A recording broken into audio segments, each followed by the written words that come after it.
Thanks, everybody, for coming out tonight and welcoming our guest, Jenny Offill. Also, Seminary Co-op is selling Jenny's books outside. I want to thank them for their support of this series, the Fictions and Forms series. And I want to encourage all of you to buy a book from our independent bookstore afterward, and Jenny will be happy to sign it in the receiving line afterward. Okay, so we're here to hear her read from Department of Speculation, her most recent novel. This is Last Things, her first novel. These are very different and yet kind of weirdly similar novels. They're like the inverse of each other. I read the more recent one first, and then I read her first novel more recently, and I felt like I had taken a telescope and turned it around, and I'd looked through the other end of it. Last Things is like a child's eye view of her parents' marriage, a marriage that's kind of disintegrating, along with the mother's mental health. And Department of Speculation is a mother's eye view, first of her child and her husband, but also a view of her child's view of the world, as well as the narrator's own marriage, which turns out to be disintegrating. I hope that's not a spoiler. And they're both about this crucial time in life, early childhood, when the clay that we're made out of, so to speak, is still wet, and our parents are leaving their fingerprints all over us, whether they mean to or not. But there's this interesting thing where the kids are not so much raising the parents, but the kids are forcing the parents to become adults, or not become adults, as the case may be. I think they're both about this time when we're recreating the history of human evolution in miniature, when we're raising these kids. And in both cases, in the case of a young girl, in both these books. And they're both written so sparsely and they're so compressed that all the everyday actions and happenings in them sort of take on the air and the aura of metaphor and of fable. They're both these sort of fables that are shot through with facts, lots of scientific facts about the history of the universe in Last Things, and especially about cosmonauts in the Department of Speculation. And all these scientific anecdotes and facts and stories about outer space and, dare I say, the cosmos, sort of make them, in this weird way, I'm tempted to call them science fiction, in this very oblique and true way. Something I was thinking when I read these is both these books Jenny's books kind of almost remind me of what I love most about Kurt Vonnegut. There's this sort of simple declarative sentences. They're these really avant-garde speculative, there's that word, speculation. They're like speculative fiction, but done really simply and yet in a really challenging and avant-garde structure at the same time. And there's this sort of admirable refusal to kowtow in these books to conventional methods of characterization or even narrative. All of her characters are very sort of unusual people that are defined almost entirely by their oddities and their quirks. And both these books just feel really undeniably real to me in a way that makes both of these novels feel more like memoir or essays than any novels I've read recently. They feel like memory itself. And I just think both of these books are books that, I did hear a lot about Department of Speculation in newspapers and magazines and in media, but really these are books that people push on their friends via word of mouth more than any other. And those are always the books I love the most. And I just love having Jenny here, and I want to get out of the way now and let her take it away. So let's please welcome Jenny Offill.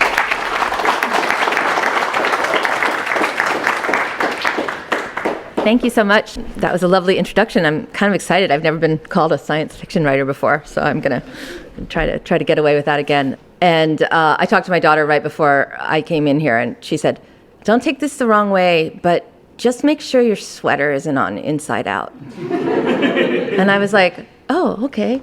And then so I already feel kind of triumphant because it wasn't on inside out. So even if the reading doesn't go as I planned, I'm feeling like this has already been a good day. Thank you so much for inviting me, Dan, and it's great to be here in this very beautiful room. Are all your classrooms this fancy and nice? Okay. Yeah, okay, good. That's what you imagine when you like go to some other school. You're like, oh, these other schools, they have you up in a tower, kind of thing like that. So I'm going to read a little bit from the beginning, and then I'm going to skip a little farther in.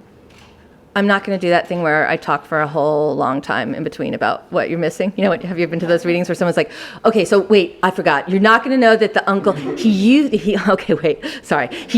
to live there, but now, and you're just like, what? So it will be hopefully a little bit of an easy crossover. Antelopes have 10x vision, you said. It was the beginning, or close to it. That means that on a clear night, they can see the rings of Saturn. It was still months before we'd tell each other all our stories. And even then, some seemed too small to bother with. So why do they come back to me now? Now, when I'm so weary of all of it? Memories are microscopic. Tiny particles that swarm together and apart. Little people, Edison called them. Entities. He had a theory about where they came from, and that theory was outer space. The first time I traveled alone, I went to a restaurant and ordered a steak. But when it came, I saw it was just a piece of raw meat, cut into pieces. I tried to eat it, but it was too bloody. My throat refused to swallow. Finally, I spit it out into a napkin. There was still a great deal of meat on my plate. I was afraid the waiter would notice I wasn't eating and laugh or yell at me. For a long time, I sat there looking at it. Then I took a roll, hollowed it out, and secreted the meat inside it. I had a very small purse, but I thought I could fit the roll in without being seen. I paid the bill and walked out, expecting to be stopped. But no one stopped me. I spent my afternoons in a city park pretending to read Horace. At dusk, people streamed out of the metro and into the street. In Paris, even the subways are required to be beautiful. They change their sky, not their soul, who run across the sea. There was a Canadian boy who ate only oatmeal, a French boy who asked to examine my teeth, an English boy who came from a line of druids, a Dutch boy who sold hearing aids. I met an Australian who said he loved to travel alone. He talked about his job as we drank by the sea. When a student gets it, when it first breaks across his face. It's so fucking beautiful, he told me. I nodded, moved, though I'd never taught anyone a single thing. What do you teach? I asked him. Rollerblading, he explained. That was the summer it rained and rained. I remember the sad, doggish smell of my sweater and my shoes sloshing crazily. And in every city, the same scene. A boy stepping into the street and opening an umbrella for a girl keeping dry in the doorway. Another night, my old apartment in Brooklyn. It was late, but of course, I couldn't sleep.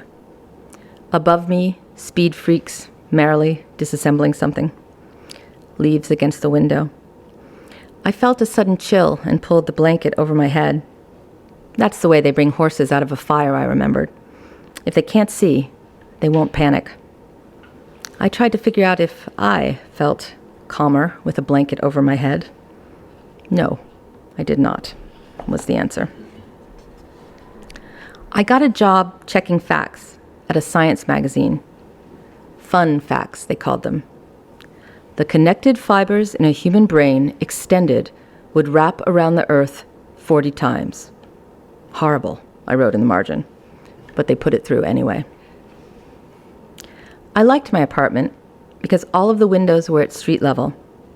In the summer, I could see people's shoes, and in the winter, snow. Once, as I lay in bed, a bright red sun appeared in the window. It bounced from side to side, then became a ball. What the biologist said. Life equals structure plus activity. Studies suggest that reading makes enormous demands on the neurological system. One psychiatric journal claimed that African tribes needed more sleep after being taught to read. The French were great believers in such theories. During World War II, the largest rations went to those engaged in arduous physical labor and those whose work involved reading and writing. For years, I kept a Post-it note above my desk. "Work, not love," was what it said. It seemed a sturdier kind of happiness. I found a book on the street called Thriving, Not Surviving. I stood there, flipping through it, unwilling to commit. You think that the mental anguish you are experiencing is a permanent condition, but for the vast majority of people, it is only a temporary state. But what if I'm special? What if I'm in the minority? I had ideas about myself, largely untested. When I was a child, I liked to write my name in giant letters made of sticks. What Coleridge said, "If I do not greatly delude myself, I have not only completely extricated the notions of time and space, but I trust that I'm about to do more, namely that I shall be able to evolve all the five senses, and in this evolvement, solve the process of life and consciousness." My plan was to never get married. I was going to be an art monster instead. Women almost never become art monsters because art monsters only concern themselves with art, never mundane things. Nabokov didn't even fold his own umbrella. Vera licked his stamps for him. A bold plan was what my friend, the philosopher, said. But on my 29th birthday, I turned my book in. If I do not greatly delude myself, I went to a party and drank myself sick. Are animals lonely? Other animals, I mean? Not long after that, an ex-boyfriend appeared on my doorstep. He seemed to have come all the way from San Francisco just to have coffee. On the way to the diner, he apologized for never really loving me. He hoped to make amends. "Wait," I said, "are you doing the steps?" That night on TV, I saw the tattoo I wished my life had warranted. "If you have not known suffering, love me." A Russian murderer beat me to it. Of course, I thought of the drunkard boy in New Orleans, the one I loved best. Each night in the old sailor's bar, I'd peel the labels off his bottles and try to entice him homeward. But he wouldn't come. Not until light came through the window. That one was so beautiful, I used to watch him sleep. If I had to sum up what he did to me, I'd say it was this. He made me sing along with all the bad songs on the radio, both when he loved me and when he didn't. In those last weeks, we drove without talking, trying to outride the heat, each alone in the dream the city had become. I was afraid to speak, to touch his arm even. Remember this sign, this tree, this broken down street. Remember it is possible to feel this way. There were 20 days on the calendar, then 15, then 10, then the day I packed my car and left. I drove the length of 2 states sobbing, heat like a hand against my chest. But I didn't remember it. There is a man who travels around the world trying to find places where you can stand still and hear no human sound. It is impossible to feel calm in cities, he believes, because we so rarely hear birdsong there. Our ears evolved to be our warning systems. We are on high alert in places where no birds sing. To live in a city is to be forever flinching. The Buddhists say there are 121 states of consciousness. Of these, only 3 involve misery or suffering. Most of us spend our time moving back and forth between these 3. Blue jays spend every Friday with the devil, the old lady at the park told me. "You need to get out of that stupid city," my sister said. "Get some fresh air." 4 years ago, she and her husband left. They moved to Pennsylvania to an old ramshackle house on the Delaware River. Last spring, she came to visit me with her kids. We went to the park, we went to the zoo, we went to the planetarium, but still, they hated it. Why is everyone yelling here? The philosopher's apartment was the most peaceful place I knew. It had good light and looked out over the water. We spent our Sundays there, eating pancakes and eggs. He was adjuncting now and doing late nights at the radio station. You should meet this guy I work with. He makes soundscapes of the city. I looked at the pigeon outside his window. What does that even mean? I said. He gave me a CD to take home. On the cover, it was an old yellow phone book, ruined by rain. I closed my eyes and listened to it. Who is this person? I wondered. Spoiler, reader, she married him. So the only thing that I will say is that she is working as a ghostwriter for someone who tried and failed to be an astronaut, and she calls him the almost astronaut. Advice for Wives, circa 1896. The indiscriminate reading of novels is one of the most injurious habits to which a married woman can be subject. Besides the false views of human nature it will impart, it produces an indifference to the performance of domestic duties and contempt for ordinary realities. It's true that I'm feeble-minded at the grocery store. I write lists that I forget, buy things we don't need or already have. Later, my husband will say, "Did you get toilet paper? Did you get ketchup? Did you get garlic?" And I will say, No, I forgot. Sorry, here is some butterscotch pudding and some toothpicks and some whiskey sour mix. But for now, my daughter and I stand shivering in front of the meat case. I'm cold, she says. Why can't we go? Why do we have to stand here? There is some kind of meat I am supposed to buy. A kind of meat to go in a meat recipe. We can go soon, I say. Just wait. Let me think for 1 minute. You're not letting me think. So lately, I've been having this recurring dream. In it, my husband breaks up with me at a party, saying, "I'll tell you later. Don't pester me." But when I tell him this, he grows peevish. We're married, remember? Nobody's breaking up with anybody. I love autumn, she says. Look at the beautiful autumn leaves. It feels like autumn today. Is autumn your favorite time of year? She stops walking and tugs on my sleeve. Mommy, you are not noticing. I am using a new word.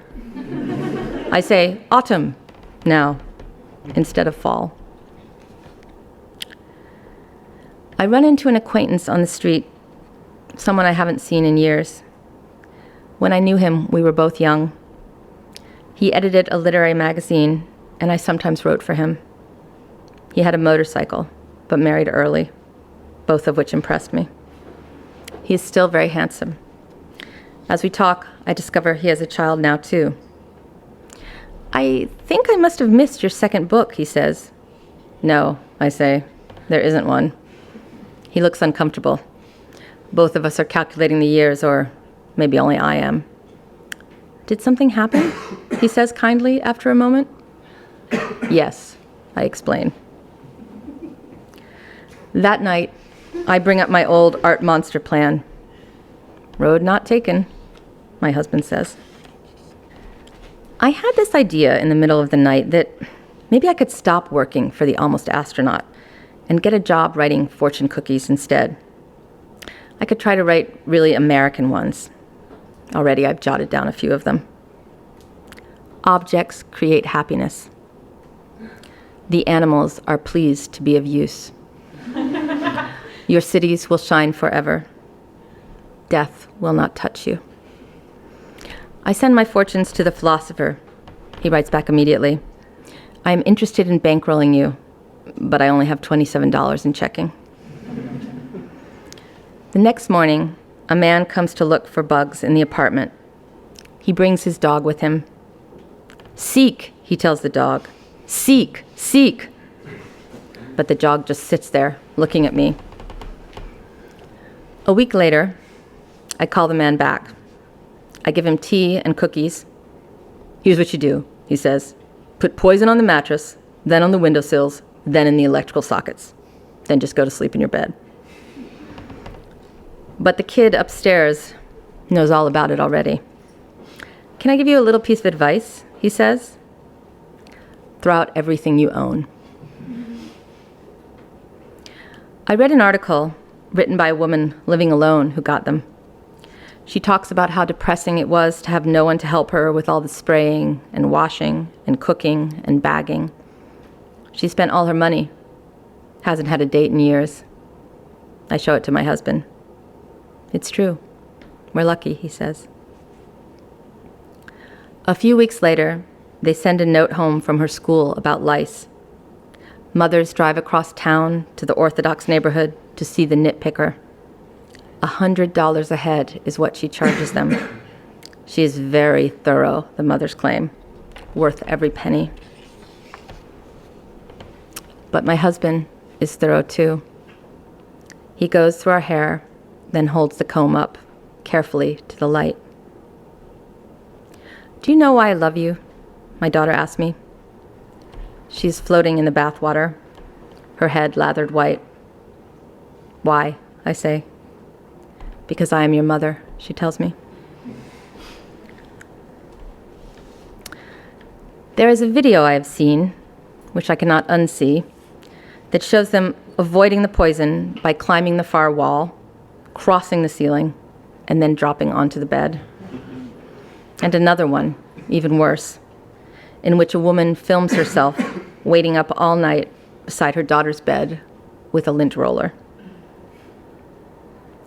What Simone Weil said, attention without object is a supreme form of prayer. The Almost Astronaut calls me at all hours now to talk about his project. I think it's going to be a bestseller, he tells me. Like that guy, what's his name? Sagan? Carl? No, he says. That's not it. Something else. It'll come to me. A few nights later, I secretly hoped that I might be a genius. Why else can no amount of sleeping pills fell my brain? But in the morning, my daughter asked me what a cloud is, and I cannot say. Thank you.